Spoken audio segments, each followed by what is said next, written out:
Hey guys, what's up? And welcome to our first review on this channel. And for our very first review, sadly, I'm physically ill. We're going to be reviewing Extreme Rules 2019. We know what happened 2 nights ago, but like we just decided to make this channel like a few hours ago. So yeah. Alright, so we're gonna start with We'll start with the kickoff. Which we didn't watch the kickoff show, so we're not gonna rate the match. We'll just say what happened. Okay, so if we look down on his phone, that's because he has all the matches from Extreme Rules still written in his phone. So if we forget anything, we'll just, look down at it. But, so basically, were there other... The only match we're going to talk about from the kickoff show was Shinsuke versus Finn Balor for the Intercontinental Championship. And the Cruiserweight title match. I don't know anything about it, so I really can't say anything about it. I don't either. So let's just not talk about that one. Okay, so Finn...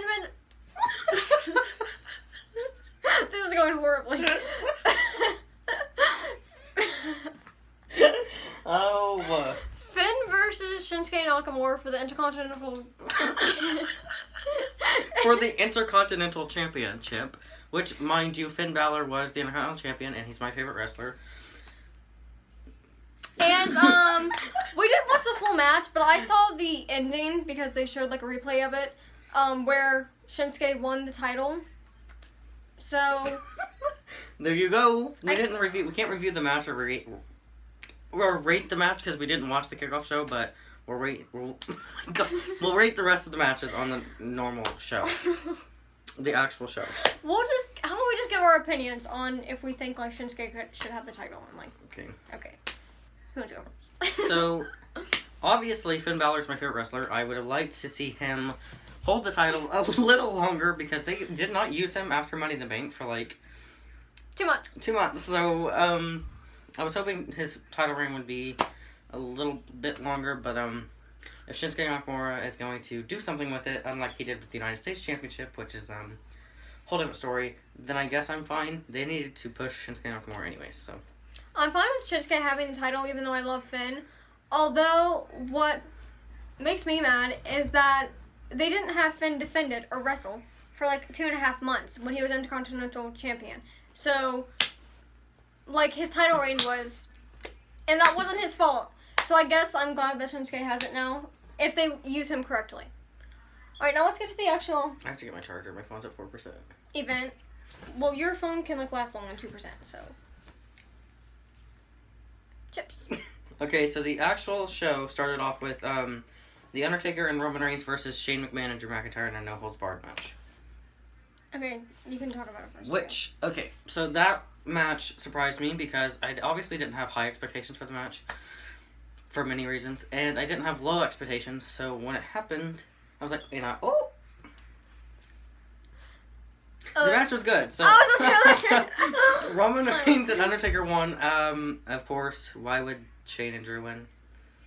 Alright, now talking about the match itself, obviously rightful winners.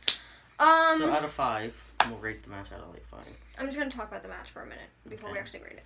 Okay, so like overall, it was a really good match. One of the best. It was my favorite match of the night, tied with another match. We'll say our match of the night and the worst match at the end. That we'll talk about later. But we'll do that in every review. It was one of my favorites out of the whole pay-per-view. It was okay. I didn't really have high expectations, honestly, but at the same time I did because Undertaker.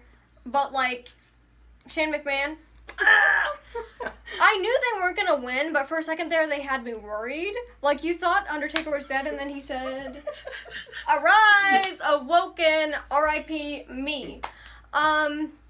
So yeah, that was awesome. And then Roman came out of nowhere and speared this hoe.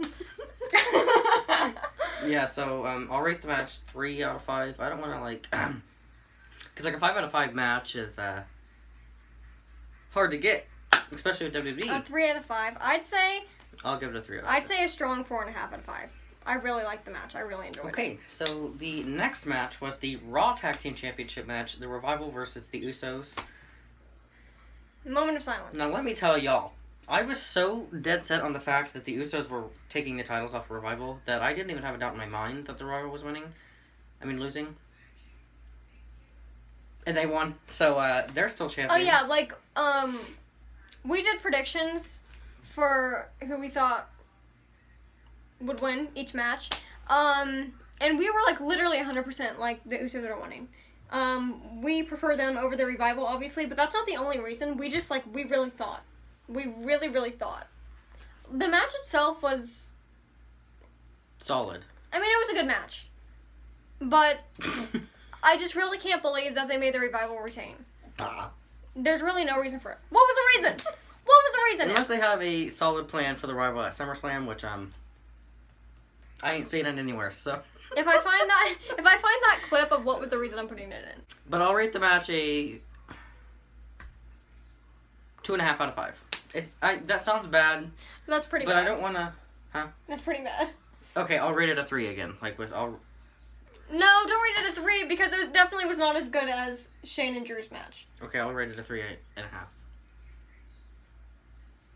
You liked it better than Shane and Drew's match? Okay, I said 2.5. You know what? No, I'd agree with your first 2.5. It wasn't bad, but I don't want to tie it with Undertaker and Drew, so I don't know what to do here. Yeah. I'm stuck in a little loop. Okay, let's just go 2.5. Alrighty.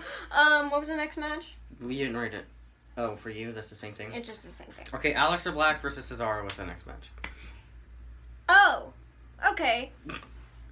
Good match. I guess we'll just talk about our thoughts a little bit and then rate it. It was a good match overall. I'm glad that they're finally using Aleister Black. We were really hoping it would be Bray Wyatt instead of Cesaro, though. It should have been. It should have been, though. Still should have been. But what happened on Raw? We'll talk about that on our Raw review.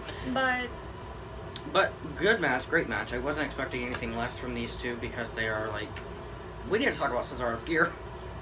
Y'all need to do something else with that. That's bad. Come up with something new. Come up with something new. I'm begging of you. It's awful. But anyways, the match for me was definitely better than the first match and the last match. So I'm gonna give it a 3 out of. Oh my god! I'm gonna give it a 3.5.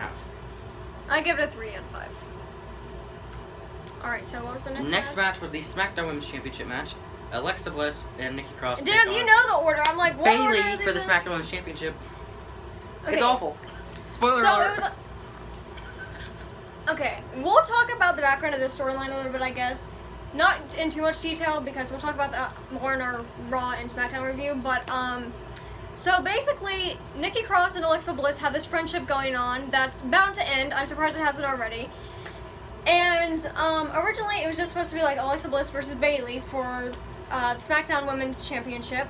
But then they had the storyline going on with Nikki. And Nikki faced Bayley on SmackDown the week before Extreme Rules, right?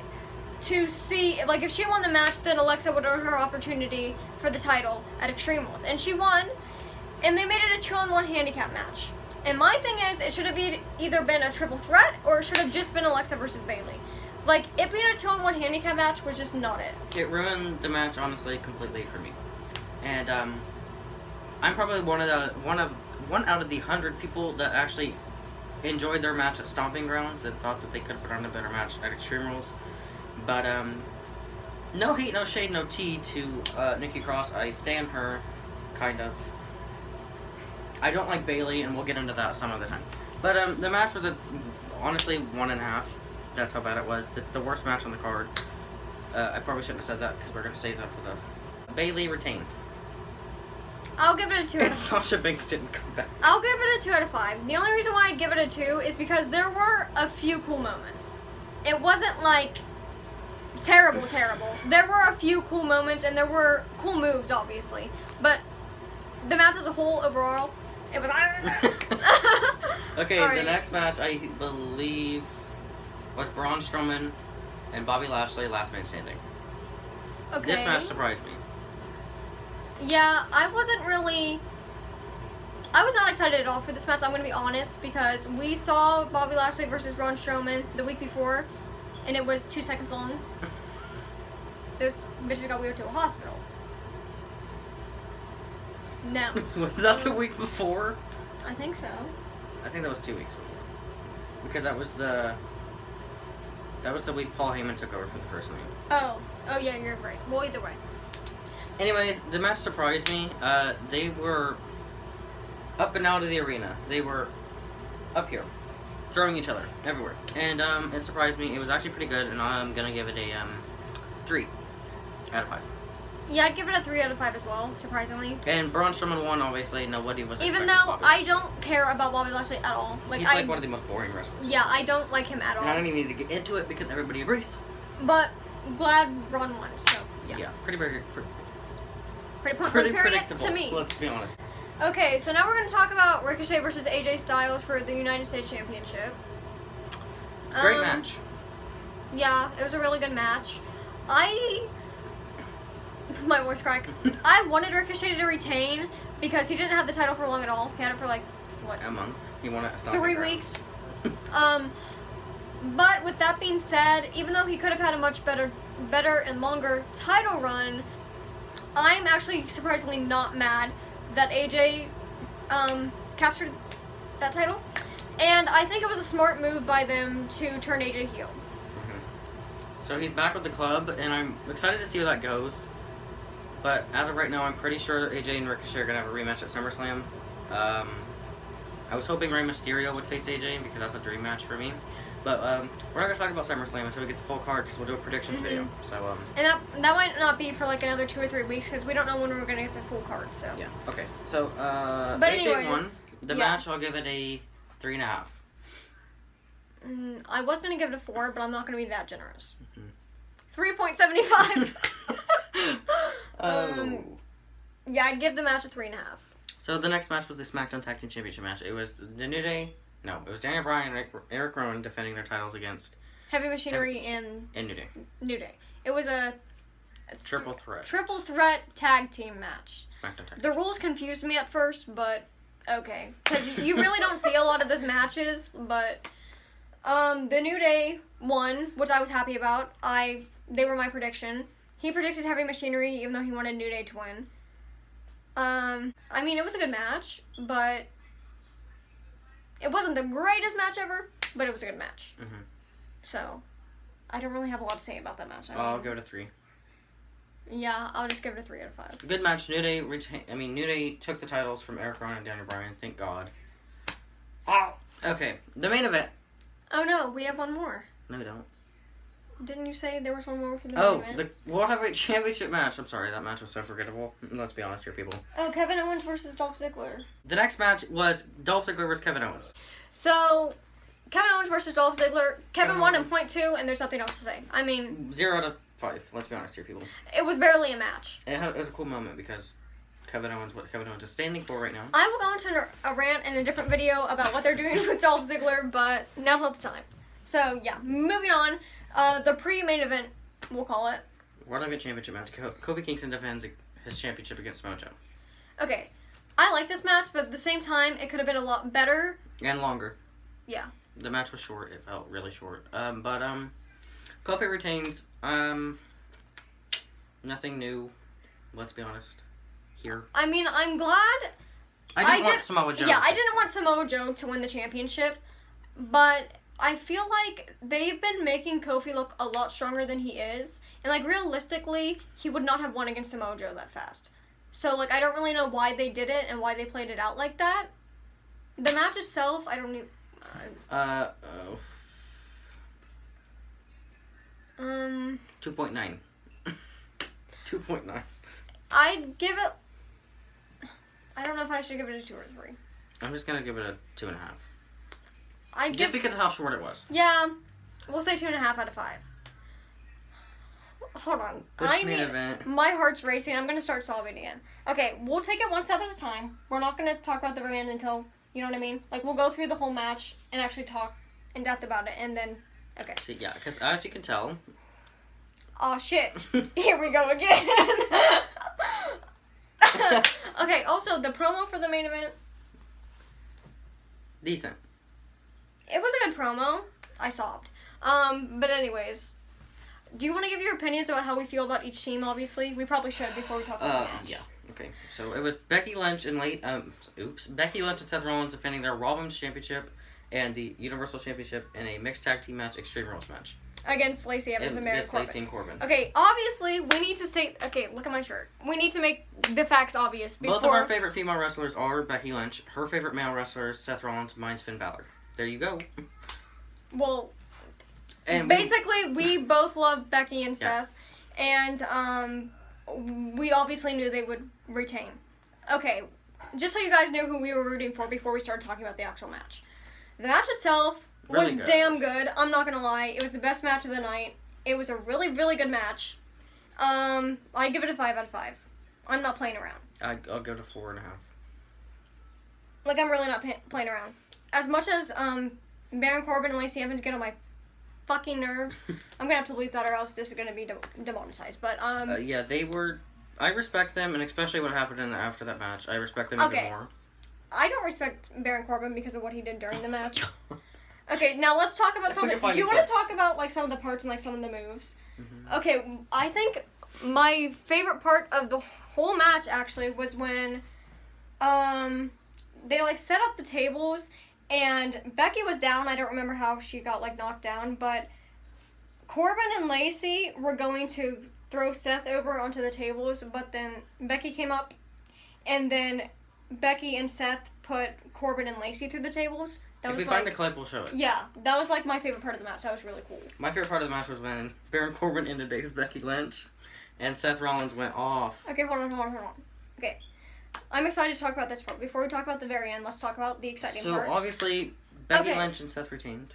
Is that what part we're talking about? Oh no, I want to talk about like the end of days part because that's Oh. funny. Okay, so it really, I was not expecting this at all. No one was. I mean, if you see the crowd's reaction, I was expecting Becky to beat up Baron Corbin, if anything. Yeah, I'm still disappointed that that didn't happen. But okay, I really was not expecting Baron Corbin to do this, but he gave the end of days to Becky Lynch, and that hoe was out. I mean, she was out, lights out, until after the end of the match. She was night. The look on Seth's face, sweetie, he said, And, Baron Corbin, you want to die or you want to die? Choose one. He beat the fuck out of his hoe with the kendo stick, and then with the chair, and then I thought he stomped him once, and then I thought he was going to cover, and then that hoe He did 2 more times, I believe. yeah, that hoe was not done. He said, no. And then Becky... She stayed down. Becky and Seth retained. Yeah, obviously. They could have given them 2 seconds to breathe, not 2 seconds. Brock Lesnar's music hits, and honestly, we all knew it was gonna happen. Okay, I knew Brock was cashing in on Kofi or Seth by the end of the night, and when he didn't cash in on Kofi, which I still think he should have, we can talk about that more after we're done, but when he didn't cash in on Kofi, I knew he was cashing in on Seth, so I was nervous the whole match. I was waiting for it because I knew it was going to happen. But honest to goodness, I didn't actually think, I knew it was going to happen, but I didn't actually think it would be successful. Like, from the bottom of my heart, sincerely did not think that they would actually do that. Like, just because of how hard Seth Rollins has worked his way up to being at WrestleMania, winning the title, carrying it for only 98 days, and losing it to Brock Lesnar again. Just a whole different video to talk about how angry we are right now about that, but... We're not going to rant about it for 10 years, because this video is already like 20 minutes Brock long. Lesnar cashed in. He won the Universal Championship as expected, as we all I predicted. mean, no one was gonna... After that... I mean, that match that Seth and Becky had was a grueling match. And Seth was obviously not 100%. And he was concerned for Becky's well-being, because that hoe was... Oh my god, she fucking did. And just, what annoys me the most is that these two teams put on a great match, and I would have easily rather seen Baron Corbin and Lacey Evans I'm win. gonna be completely honest. I am happy, obviously, that Becky retained. But I would have... This pains me to say. I would have basically rather Corbin and Lacey won than have Brock cash in. Because the thing I wanted to happen least in this entire fucking world is for Brock to win it back from Seth. I would have rather Corbin won it from Seth than Brock, and that's saying a lot. Because, yeah, it's just, we'll rant about it in a different video. Mm-hmm. But, that's the end to Extreme Rules. We'll say our favorite match, our least favorite match, and we'll review the whole show as a whole. We'll start with least favorite. My least favorite match was the SmackDown Women's Championship match for multiple reasons. My least favorite is the tie between SmackDown Women's Champion and obviously Kevin versus Dolph because it was barely a match. Yeah, my match of the night was the main event and Black versus Cesaro. My match of the night was the main event, and a close second runner-up is Roman and Undertaker. That was a really good match to start off the show. So my overall review on Extreme Rules, I'll say 8 out of 10. Other than the very end, it was a really, really good pay-per-view. I'm not gonna lie. Like, overall, it was a really good pay-per-view. So yeah, I'd give the pay-per-view overall a strong 8.5 out of 10. Sorry, this video, I already know it was like jumbled and all over the place. We're sorry. We need to come up with like a better... We'll make our videos better in the future, but this was our very first video on this channel and it was kind of all over the place, so sorry about that. But, alright, well, that's all we have for this video. Thank you guys for watching. No one's gonna watch this video. This first review, and so what we'll do is review Raw and SmackDown every week, like in the same video. So I guess we'll say our schedule right now is we'll post either every Tuesday night or every Wednesday, right? We'll just say Wednesday. Makes sense, so you have time to edit. Yeah. Okay, so every Wednesday we will have a Raw and SmackDown review. We'll probably post our pay-per-view reviews Monday or Tuesday. It depends. I don't know. The next pay-per-view is SummerSlam, which is in August, so we still have a little bit before that. But and then we'll do predictions on the next pay-per-view. So when we get the full card for SummerSlam, we'll predict it in a video, which I'm not gonna say what day that will be because I don't know. And we'll do that. So yeah. Also, one more thing before we end this video. I'm sorry, this lighting is really awful. We don't have a ring light right now, and we're working with what we have, and sorry about that in advance. But yeah, thank you guys for watching, and we'll see you guys in the next video. Bye. Bye. Hey guys! I forgot. You both say hey guys, what's up, and then you'll finish. I forgot my lines. Okay. Wait, so hey guys, what's up? Welcome to the the first wrestling review. Yeah. Is that correct English? First wrestling or review? first review on the channel. Okay. 3, 2, 1.